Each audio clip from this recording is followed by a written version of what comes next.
You're listening to Autumn on the Air, the weekly podcast that brings you conversations about the impact of research commercialization and the people who make it happen. Join us for interviews with patent and licensing professionals, innovators, entrepreneurs, and tech transfer leaders on the issues and trends that matter most. Keep listening for an inside track on the people, IP policies, and politics changing our world. Welcome to Autumn on the Air. Today we're focusing on what's happening in Washington, D.C. and how it affects tech transfer. My guest is someone many of you know, Mike Waring. Mike has been involved in Washington politics for more than 40 years, starting his career in broadcast journalism, then working on Capitol Hill, and later as a lobbyist for a major trade organization. For 2 decades, Mike led the University of Michigan's Washington office, where he focused on research, tech transfer, and intellectual property policy at the highest levels. He is a former AUTM Assistant Vice President for Advocacy and has chaired AUTM's Public Policy Advisory Committee and now serves as AUTM's Advocacy and Alliances Coordinator, helping to lead AUTM's engagement with Congress and federal agencies on issues that matter the most to our community. Welcome back to the podcast, Mike, and thanks so much for joining me here in beautiful Seattle. Yeah, thank you, Lisa. Always a pleasure. Well, we have a lot to talk about, and I thought, Mike, the best place to start would be with a 30,000-foot view. When you talk to people on Capitol Hill and in the agencies right now, how would you describe the overall mood about tech transfer and university innovation? You know, I think that it depends on who you talk to. I think there's not as much focus directly on tech transfer as would think, but there's a lot of focus on universities. So we get lumped into this larger discussion about universities and issues relating to tuition and immigration and all these other things. And so there's sort of I think an interesting dynamic in Washington always, where even as institutionals collectively are looked at as a group in a certain way, there's still different feelings that members of Congress might have for institutions in their own state. So I think, for example, while people might have a jaundiced view of the university institutions writ large, they still like their individual schools in their state. So that still gives us an opportunity to have interactions with people and deal with them directly at the state level, because they really do have that affinity for the folks that are educating students and doing research and all those kind of things and creating jobs right there in their own state. And as we always say, as Tip O'Neill gets credit for saying, all politics is local. So the more we can localize and regionalize the kind of discussions that we have with policymakers, the more likely you are to gain traction with them about why this is important and why they should support what we do. So is tech transfer still seen as a bipartisan good news story in D.C., or do you see more partisan fault lines emerging around things like IP, pricing, research funding than maybe we've seen in the past? I think members of Congress who understand tech transfer are appreciative of the process. I don't think we have a Republican view, a Democratic view. I think all members of Congress pretty much want innovation. They want new jobs, they want new technology, they want new pharmaceuticals, and they understand that these are going to come out of the kind of things that we do. I think an example of that is the recent conclusion of the fiscal 26 appropriation bills, all of 11 of which were passed by the end of the current time frame. There's still one out there on Homeland Security, which is a whole separate issue. But in the funding for the research agencies that we care about, like NSF and NIH, Congress basically got very close to fully funding those agencies in spite of the cuts that were proposed last year by the Trump administration. So I think Congress understands the role we play in the innovation pipeline, and they don't want to starve this process. They understand that in order for the U.S. to be competitive with China and other countries, that we need to continue to be the world's leading innovator. And that only happens if we continue to put money in the pipeline so that it will pass through the system and create all these great products and technologies and services at the back end. Now, I want to switch gears a little bit and ask you about the innovation dividend idea, because that's been on the mind of a lot of tech transfer offices. And this proposal would take roughly 50% of universities' royalty income. For listeners who maybe haven't been following this very closely, can you talk to us a little bit about what this proposal is and where it came from? Well, it's interesting because we have still not seen anything in paper on this as of the time that we're recording this interview. This is an idea that was floated by the Secretary of Commerce several months ago, last fall, in sort of an interview he did with Axios, I believe, where he mentioned that that we give universities all this research money and then they create all these great things and the government gets back nothing, which of course is a misunderstanding of the process. The government gets back lots of things from the research enterprise, including all the taxes that are generated by the businesses that are out there producing all these products and selling them to people and all the benefits that accrues. So there's been a lot of pushback on all that by lots of people. I would want to particularly give credit in some way to the Bayh-Dole Coalition, led by Joe Allen, one of our great friends and allies in these efforts, to push back on this idea. And I think there's been a lot of other pushback from other groups and from the Hill and from other people.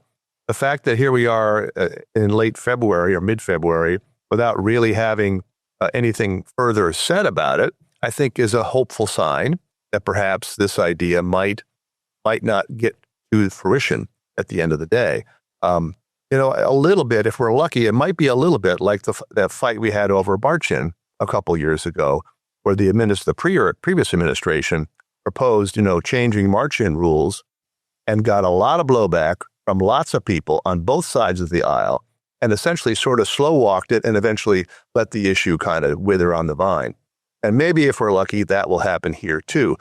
That said, the Autumn Board has been very active on this issue, taken a lot of time to sit through this, think about this in a constructive way. And I think they're prepared, if there is something that comes out, to move forward with a response and to aid Autumn members in how they should respond.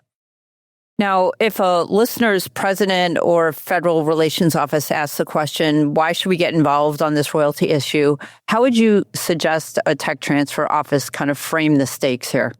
Well, I think it depends. Some offices, this will have more impact than others. But I think what you want to do is you want to say, look, this has potential to be very serious because we need those royalties to support the work that we do in the office.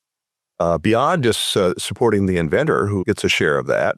But the whole notion that this is somehow going to cause some huge amount of money for the government is also, I think, a little erroneous. So I think that the notion for your folks that you're dealing with above you on your campus is this is a serious issue. And I think to their credit, both AAU and APLU, the presidential associations, to whom the leadership of our universities all belong in many ways, they have been also highlighting this as well. So this is not something that I don't think presidents and DPRs are unaware of. I think we need to be able to put in the color of what this means for your particular university when you have those conversations. Some will be affected by it more than others. I think it's going to particularly have a negative impact on some smaller operations where they're really dependent on whatever they can bring in the door there to try to support their efforts there. So just providing information and data and transparency, I think, very helpful in this process.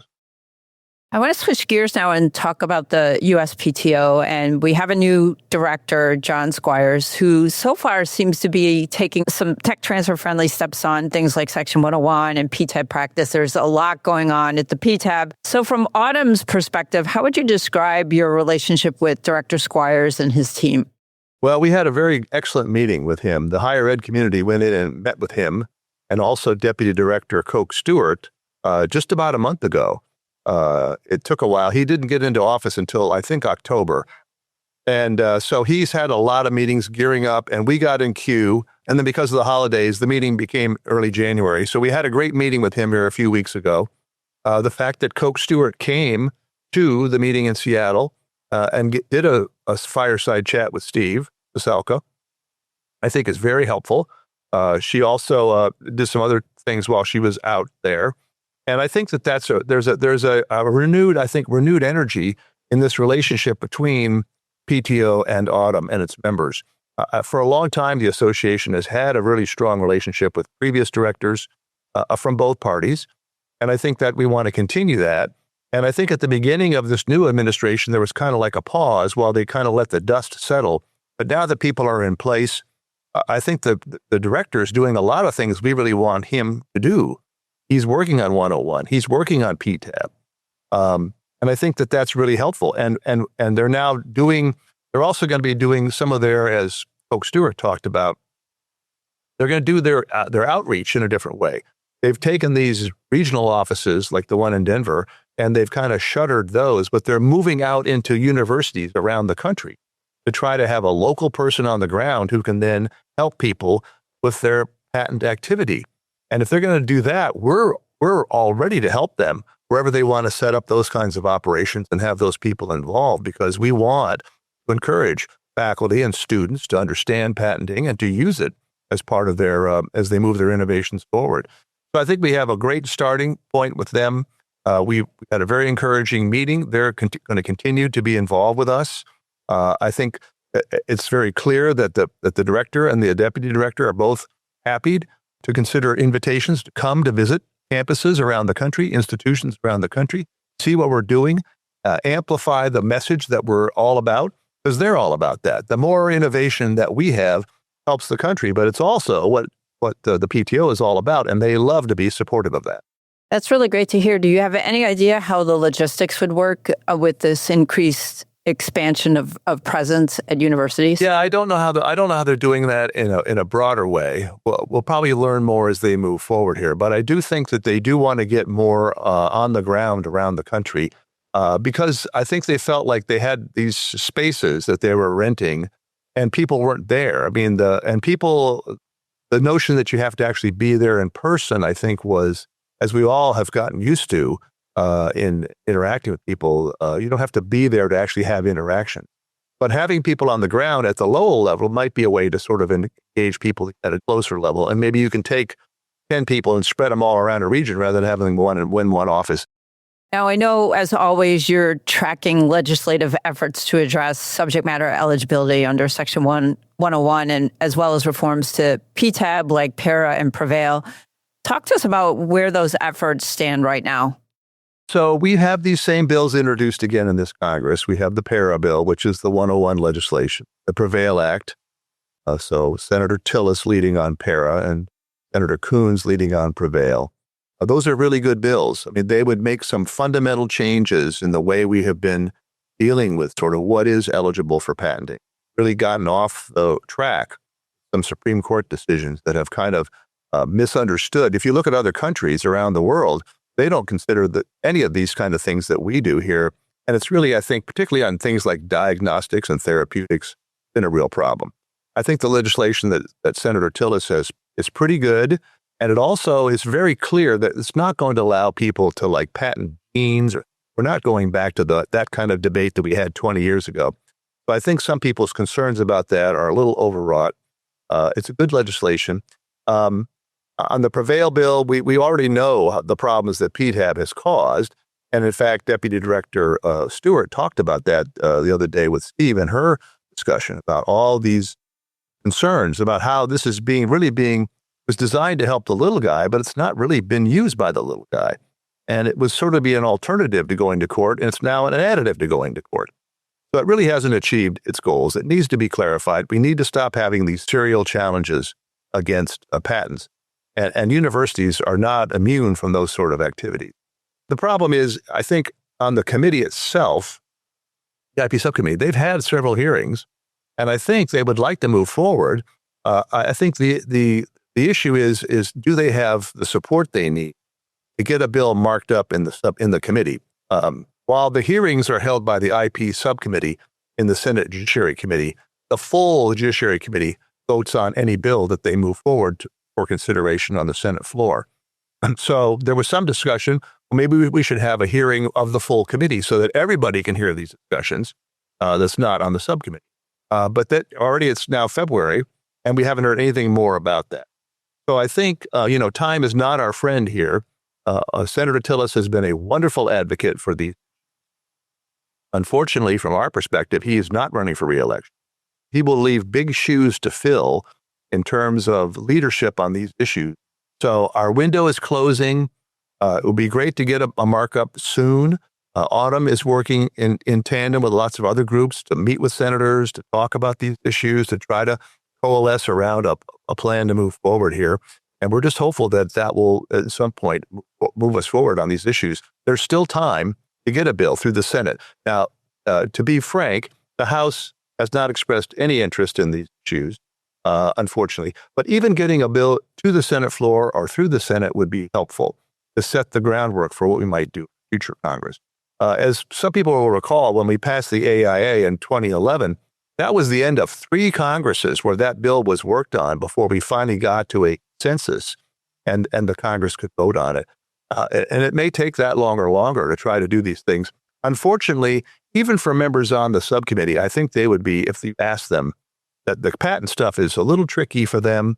Most of them are not patent attorneys, don't have a background there. And I think it's harder for them to get their arms around some of these issues, which are really important, not just to us, but to the country. So we need to continue to educate people, continue to talk about it, and continue to urge them to at least try to have some kind of a vote on this sometime this year. Well, now let's turn to SBIRs and STTRs, because as of now, the program's authority has lapsed and the House has passed a 1-year clean extension, but the Senate hasn't acted, and agencies like NIH and NSF have stopped issuing new SBIR awards. So talk to us about how significant this disruption is for university startups.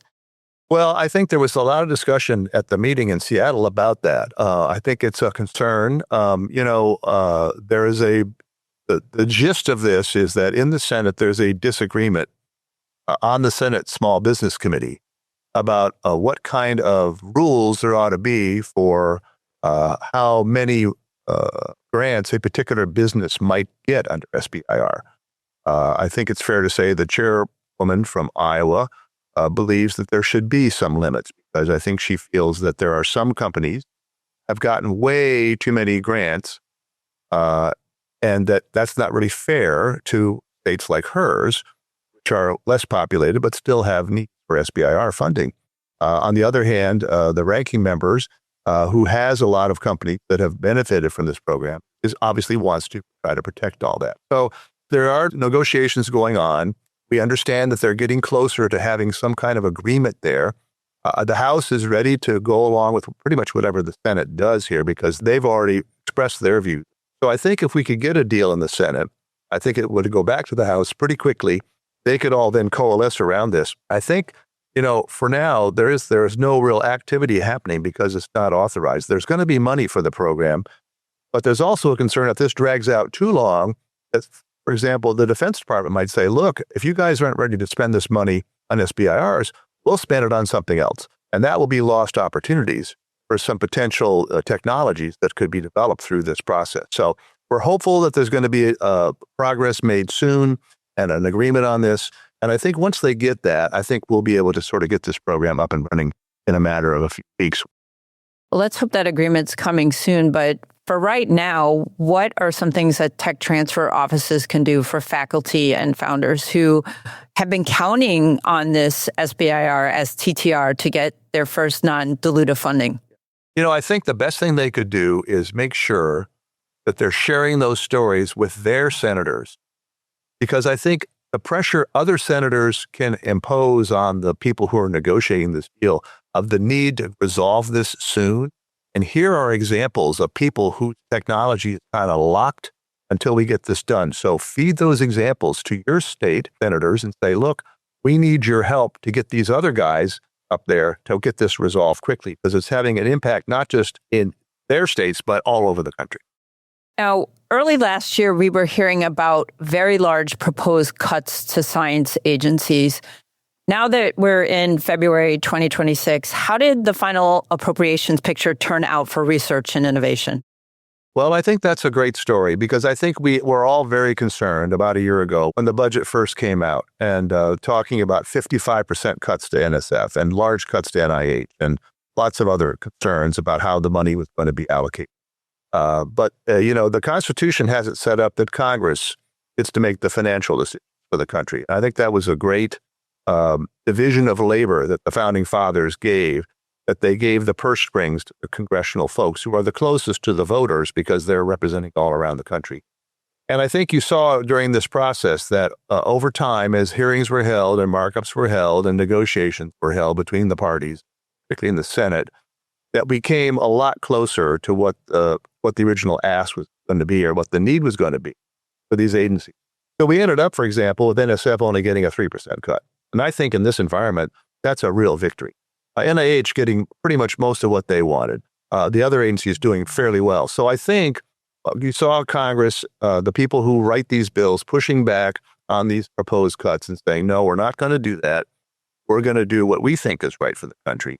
So I think that the good news is that by and large, the most of what we want to try to accomplish through basic research is going to continue. Now, I know there was some discussion in Seattle about the multi-year grants and that concern about that, whether that would suck up a lot of money now that wouldn't be spent over 10 years, might be spent now for something that might take 10. And I know that there's a concern there, and we'll have to see how that plays itself out.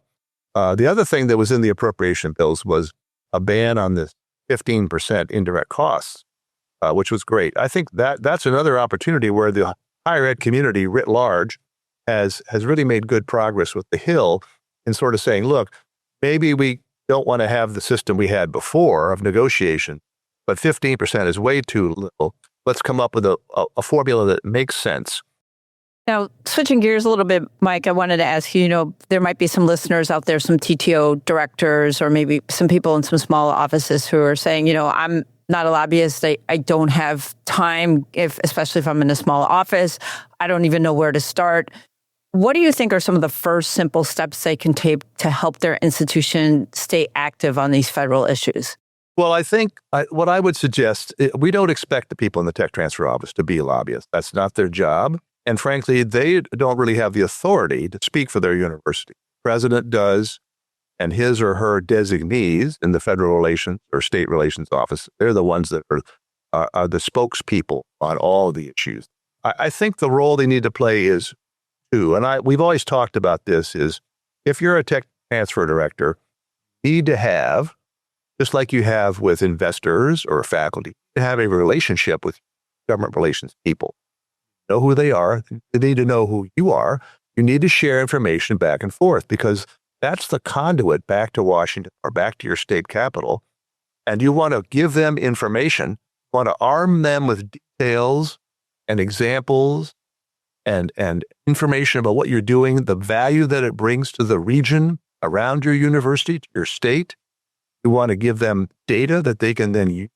You want to say, hey, I'm hearing from Autumn that there's a concern. Can you help us keep an eye on that while you're in Washington? So putting things on their radar screen, very important. Federal relations people have to cover the whole campus, and they're besieged by people all the time. But we need to sort of be there in a friendly way when we need to speak to them so that we can make sure we are still on their radar screen along with these other things. And we'll let them sort of triage how they move forward on that. But it's very important. So that kind of thing. So having examples. And then I think, and I talked about this in my session, we had some discussion about how to use third-party allies to help us spread the word. There are lots of folks that we interact with, particularly in our local areas, that love what we do. The local chamber of commerce, economic development, all kinds of things, state economic development. Those are all people we should be working with because it will help create opportunities financially for the office, but also then help them. They can become ambassadors for us with the people of folks that they interact with. So it's very important to have that kind of information. If you do an annual report, give it to your federal relations officers and have them hand it out to people on the Hill. And the other thing, too, I always encourage is if you're doing some kind of event, sort of celebrate invention or celebrate innovation, well, why not invite the local congressperson to come be a part of that? So that person can actually see what it is you do right there on the ground. Have that person meet some of your startup company. Let's put a face on this programs that we're involved in. You want to plant little seeds like that in people's memory. So when they go back to Washington at a hearing, somebody will say, Mr. Chairman, I was just back in my district and I met with these folks. new company XYZ, and they're doing fabulous work, and they've gone from 2 employees to 20, doing wonderful things, all this technology. Chairman, we need to do more of that. And that's what you want to do. You want to kind of give them a sort of a mental image of what it is that we do. So we need to explain to people how it works. How does tech transfer work? And when we had Hill Day last year in Washington, and we briefed people on when we went up to the Hill, the first question that I asked everybody to ask is to the staffer is, what do you know about tech transfer? And I'll bet you 98% said, well, not much. So we're going to spend the first 5 minutes of this meeting talking about what we do. There is a great graphic on the AUTM website, and anybody can download it, and anybody can personalize it for their university. It talks about the cycle of innovation, where the report comes of a discovery, and so there's an examination. Is this something new? Is it novel? Is this something that has potential? Does it need patent protection? Could we find investors? How would we license it? Where would we fund this kind of thing? And then as the process works itself around, any royalties that would come back would go back into more research. It's a wonderful way in 5 minutes to sort of walk somebody through that process. And if you do that first, then when you talk about why patents are important, or then when you talk about why SBIRs are important, you've laid the groundwork for them to put that into a framework that they can understand why that is so important to you. Well, Mike, before I let you go, because I know you have a lot of things here that you're involved with, but looking ahead to the rest of 2026, what do you think are 1 or 2 policy developments you'll be watching most closely that you think our listeners should keep on their radar? Well, I think this resolution of the issue at the Commerce Department about a potential royalty sharing idea is really important. I was at a session yesterday where they talked not just about that, but also about some of these contract clauses where there is reference to potential sharing of revenue down the pike without it being specified how that would work. We need to continue to watch those things, a lot more of other transactional authority, OTAs, which are outside the Bayh-Dole framework. So we need to keep an eye on that. I think that's very important.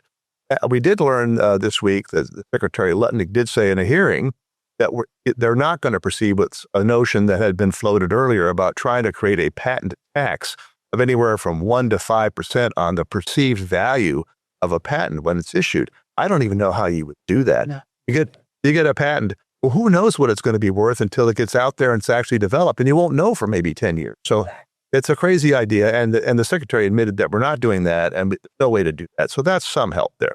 So I think we need to keep an eye on that. We need to get this SBIR issue resolved, and if that does, then we need to get back in the business of pushing those forward. I'm guessing that the program will be reauthorized for 5 years. That's what they do. That gives them a chance to periodically come back and review the rules, which would be great. We'll keep an eye on the IP bills that are floating around out there. Again, it's going to be tricky, I think, to move them too far, but we need to continue to talk about those issues. And then we'll just see, this is an election year, and sort of about the middle of the year, Congress will sort of come to a halt doing lots of substantive stuff. There might be more political kinds of bills that are raised to help people in their campaigns or to go after some other candidates who are running. We'll see. The appropriations process has already begun for fiscal 27. The hearings will begin soon on all of that. So we need to be making sure, and I know our federal relations officers from all the schools will be very engaged on that. That's kind of their primary one issue that they always work on. So we'll see that process move forward, and we'll go from there. One thing I've learned, especially in the last few years, is that, you think you know what's going to happen, and things change very quickly in Washington. It's been a kind of someone said it's not a 3-ring circus, it's a 6-ring circus sometimes, and it really is. But that said, sometimes challenges create opportunity. There's an old expression, never waste a good crisis. And I think we have galvanized people around some of these concerns. And I think it's also highlighted to the leadership what tech transfer does. You recall that when we first had this come out last year, there was a lot of hand-wringing about what this was going to mean. And I remember going to a meeting with a bunch of tech transfer directors, and someone said, I'm hearing from people on my campus that never used to pay much attention to me. And now they're saying, hey, we're getting besieged with these potential cuts.